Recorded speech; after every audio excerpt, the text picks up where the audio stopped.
Hey, it's Dan here, and I'm in the middle of a Dutch oven cook, but I just wanted to share a little trick that I do a lot when I'm cooking. If you look underneath this pot, you'll see those are all my little briquettes that are about 75% burned away that I was using to cook in my Dutch oven. Well, I don't like wasting a whole lot of stuff, so I get my Lodge 4-in-1 out, put those little ones underneath there, and then I got this Ozark Trail bean pot that I really like a lot. And then I'm going to make myself a little side dish. No recipe or anything. This is made by Serious Bean Company. I just pour it straight in. I got turned on to this by Papa Texas. He has a review on all four that Serious Bean Company makes.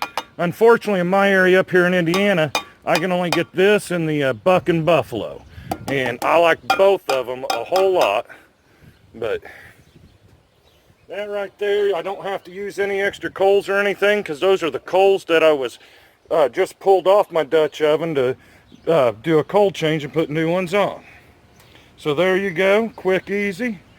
I got my bean pot, my Lodge 4-in-1 going, and I'm going to have a good side dish with my meal tonight. Well, you all have a wonderful day. If you like this tip, leave a comment. Please subscribe to my channel.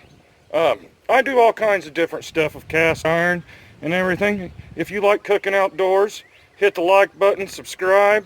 Y'all have a blessed day. You guys, this is smelling good. You ought to see that. It's bubbling real good. Like I said, I just used some old coals that I took off my Dutch oven to heat this up. I'll leave a link for Papa Texas's channel down below so you can check him out. He did a review on all four of these from Serious Bean Company.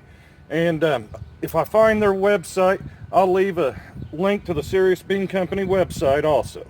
Y'all have a blessed day. I'm getting ready to go eat dinner.